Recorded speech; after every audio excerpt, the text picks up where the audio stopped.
امرت ہے تیرے بول تو پیغام زندگی، امرت ہے تیرے بول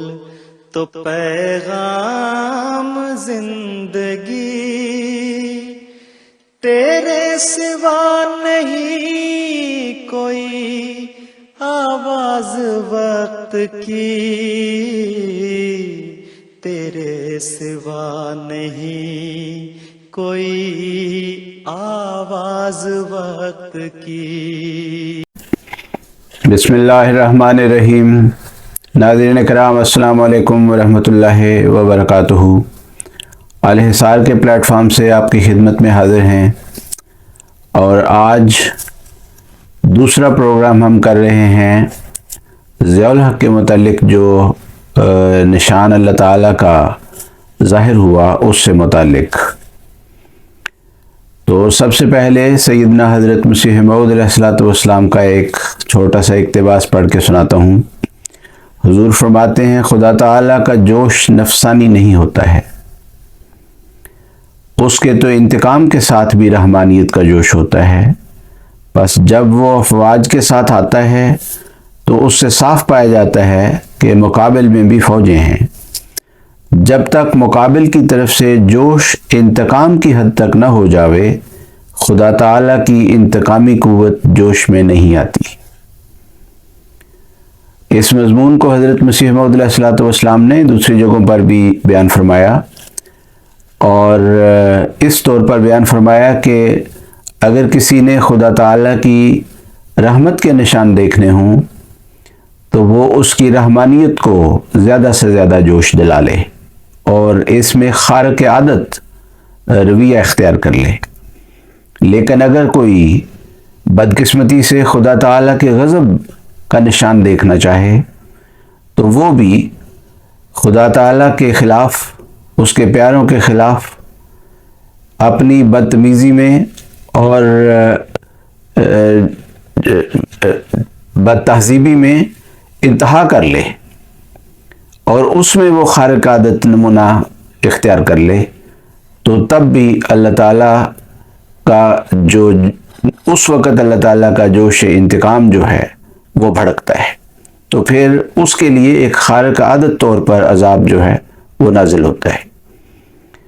تو حضرت مسیح موعود علیہ السلام کے اس فرمان کے پس منظر میں جب ہم اس نشان کا ذکر کرتے ہیں جو 1988 میں 17 اگست کو ظہور پذیر ہوا، تو ہم اس وقت امام جماعت احمدیہ حضرت خلیفۃ المسیح رابع رحمہ اللہ کے خطبات کا جائزہ لیتے ہیں، تو معلوم ہوتا ہے کہ جب حضور رحمہ اللہ خلافت کے منصب پر بیٹھے تو اس کے بعد اگر کسی نے ان 2 سالوں کے خطبات کو غور سے سنا ہو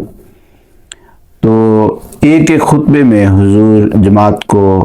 ایک ایسے وقت کے لیے تیار کر رہے تھے جس کے خد و خال حضور کے سامنے بہت واضح تھے۔ یہ بھی واضح تھا کہ دشمن کہاں تک جائے گا اور اس کا رد عمل جماعت احمدیہ کی طرف سے کیا ہونا چاہیے، وہ بھی سب واضح تھا۔ چنانچہ جب وہ وقت قریب آیا، اور اتنا قریب آ گیا کہ دونوں مد مقابل بالکل آمنے سامنے آ کے کھڑے ہو گئے، اور جب میں دونوں مد مقابل کہہ رہا ہوں تو ایک طرف احمدیت کے دشمن تھے اور دوسری طرف خدا تعالیٰ تھا، کیونکہ احمدی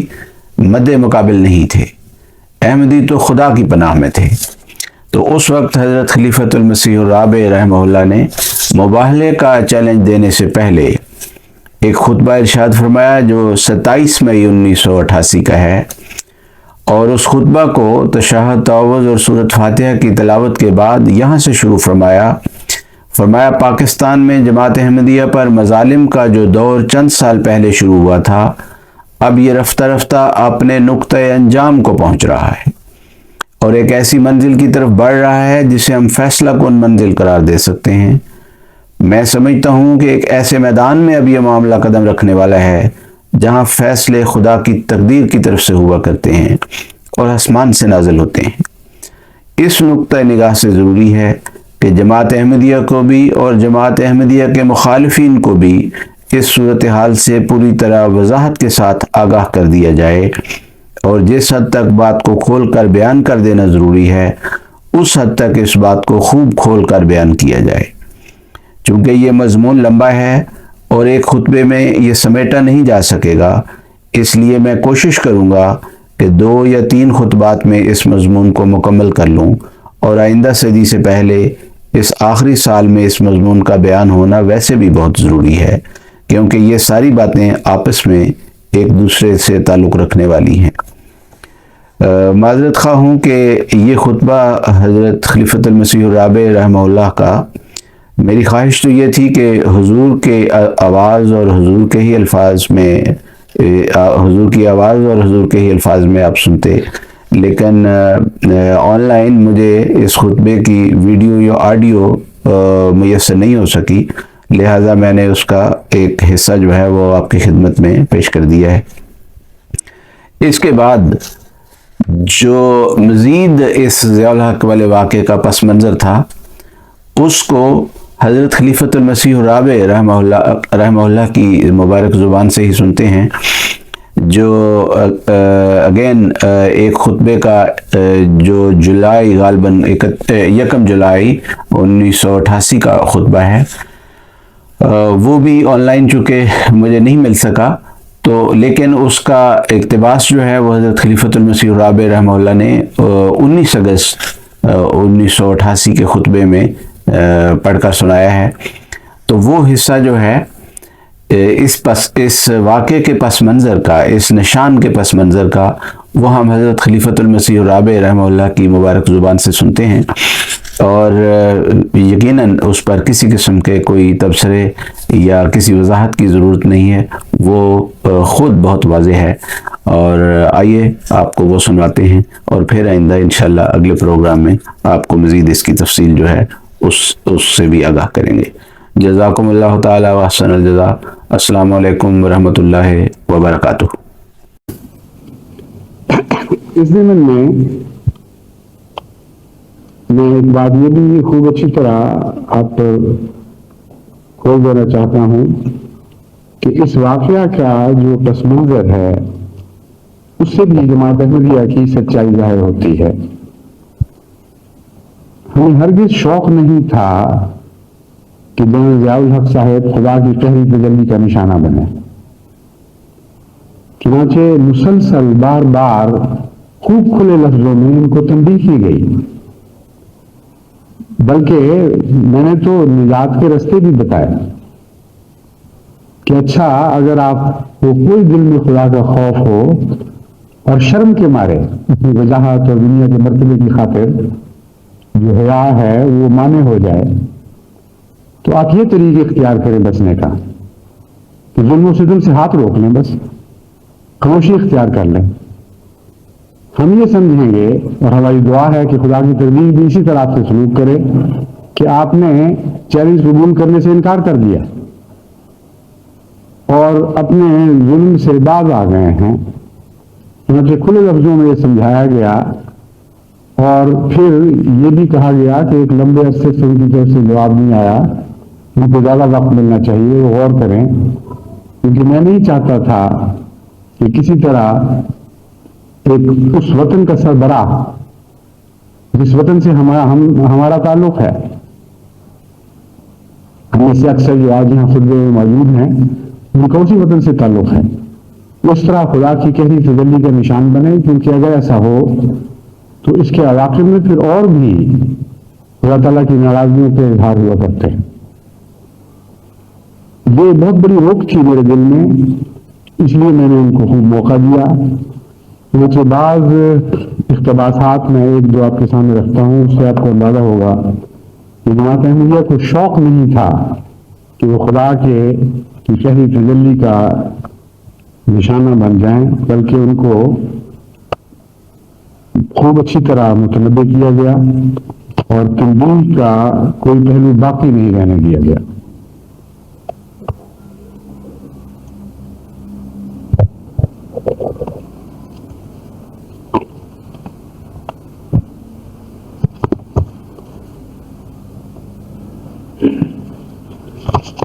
ایک خطبے میں نے کہا جہاں تک صدر صاحب پاکستان کا تعلق ہے ان کے متعلق ہمیں بھی انہیں کچھ وقت دینا چاہیے. انہوں نے ابھی کچھ سیاسی کارروائیاں کی ہیں اور اگرچہ وہ اسلام کے نام پر کی ہیں مگر بہرحال وہ سیاسی کارروائیاں ہیں اور وہ ان میں بہت مصروف ہیں. ابھی ان کو یہ بھی قطعی طور پہ علم نہیں کہ آئندہ چند روز میں کیا واقعات رونما ہوں گے. اس لیے ہو سکتا ہے کہ وہ تذبذب محسوس کرتے ہوں کہ یہ نہ ہو کہ میں ادھر چیلنج قبول کروں اور ادھر کچھ اور واقعہ ہو جائے. اس لیے جب تک ان کی کرسی مضبوط نہ ہو جائے، جب تک وہ اپنے منصوبوں پر کاربند نہ ہو جائیں اور محسوس نہ کریں کہ ہاں اب وہ اس مقام پر پہنچ گئے ہیں جہاں جس کو چاہیں اس کو چیلنج دیں، جس قسم کی حکومت سے انہیں ڈرایا جائے وہ اس کی آنکھوں میں آنکھیں ڈال کر اسے قبول کر سکیں. وہ اس مقام اور مرتبے تک ابھی پہنچے نہیں ہیں، اس لیے ان کو ڈھیل دی جانی چاہیے. اس لیے ہم انتظار کرتے ہیں، دیکھیں خدا کی تدبیر کیا ظاہر کرے، لیکن چیلنج قبول کریں یا نہ کریں. چونکہ وہ تمام ائمۃ المکفرین کے امام ہیں اور تمام اذیت دینے والوں میں سب سے زیادہ ذمہ داری اس ایک شخص پر عائد ہوتی ہے جو معصوم احمدیوں پر ظلم کیے ہیں، اس ظلم کے پیچھے پڑ کر جھانکنے کی کوشش کی ہے تاکہ اس سے لذت یاب ہو سکے کہ جو حکم جاری کیا تھا وہ جاری ہو بھی گیا ہے کہ نہیں، اور ایک معصوم احمدی کیسے تکلیف محسوس کر رہا ہے. جب تک یہ نہ پتہ چلے ان کو لذت محسوس نہیں ہوتی. ایسے شخص کا زبان سے چیلنج قبول کرنا ضروری نہیں ہوا کرتا. اس کا اپنے ظلم و ستم میں جاری رہنا اس بات کا نشان ہوتا ہے کہ اس نے چیلنج قبول کر لیا ہے. اس لیے اس پہلو سے بھی اب وقت بتائے گا کہ ان کو خدا تعالیٰ کے مقابلے کی کس حد تک ضرورت ہے اور انصاف کا خون کرنے کی کس حد تک ضرورت ہے. یہ 1 جولائی 1988 کے خطبے سے اقتباس ہے. تو اس مضمون میں کھول کر ان کو بتا دیا گیا تھا کہ اگر آپ ظلم سے باز نہ آئے تو پھر یقیناً پکڑے جائیں گے، اور اگر ظلم سے باز آ گئے اور اپنی پالیسی تبدیل کر لی تو اس کو آپ کی طرف سے چیلنج سے بچنا قرار دے دیا جا سکتا ہے. اور ہم نہیں سمجھتے ہیں کہ اس صورت میں اللہ تعالیٰ آپ کو نہیں پکڑے گا. لیکن افسوس ہے کہ انہوں نے اس مہلت سے فائدہ نہیں اٹھایا. کیونکہ میں نے 12 اگست 1988 کے خطبہ میں چند دن پہلے یہ اعلان کیا یہ استضاء میں بڑھ رہے ہیں اور اپنے گزشتہ کردار میں کوئی تبدیلی پیدا نہیں کر رہے. یہ علماء یا مخالفین کے متعلق عمومی بیان ہے، صرف ضیاء صاحب کے متعلق خصوصی نہیں. استضاء میں بھی بڑھ رہے ہیں، ظلم میں بھی بڑھ رہے ہیں، اور اب یہاں سے حکومت کا ذکر شروع ہوتا ہے. اور حکومت کا جہاں تک تعلق ہے وہ معصوم احمدیوں پر قانونی حربے استعمال کر کے طرح طرح کے ستم ڈھا رہی ہے. آپ کو یاد ہوگا کہ میں نے آغاز ہی میں حکومت کو یہ متنبہ کیا تھا کہ اگر آپ اپنی شان کے خلاف بھی سمجھتے ہو چیلنج کو قبول کرنا، اگر آپ زیادتیوں سے باز نہ آئے اور ظلم و ستم کی یہ راہ نہ چھوڑی تو جہاں تک میں سمجھتا ہوں خدا کی تقدیر اسے مباہلہ کا چیلنج قبول کرنے کے مترادف بنائے گی اور آپ سزا سے بچ نہیں سکیں گے. یہ وہ ذکر ہے جس کے چند دن کے بعد اللہ تعالیٰ کی تقدیر ظاہر ہوئی اور وہ آج دنیا میں خوب شہرت پکڑ چکی ہے.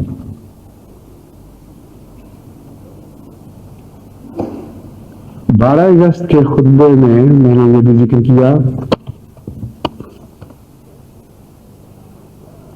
خدا کی تقدیر لازماً ان کو پکڑے گی اور لازماً ان کو سزا دے گی جو ان شرارتوں سے باز نہیں آئیں گے.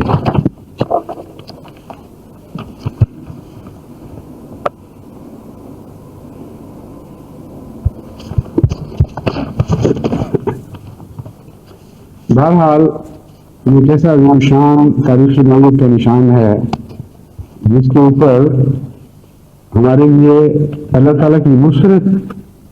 کے ظاہر ہونے کے نتیجے میں شکر واجب ہو گیا ہے، اور یہ شکر خدا تعالیٰ کی حمد کے ذریعے ظاہر ہونا چاہیے. اس شکر کا اظہار اللہ تعالیٰ کی حمد کے ذریعے ہونا چاہیے. کثرت کے ساتھ جماعت احمدیہ کو ان دنوں میں حمد میں مصروف رہنا چاہیے، اور اس کے ساتھ ساتھ درود شریف بھیجنے چاہیے حضرت محمد مصطفیٰ صلی اللہ علیہ وسلم پر، کیونکہ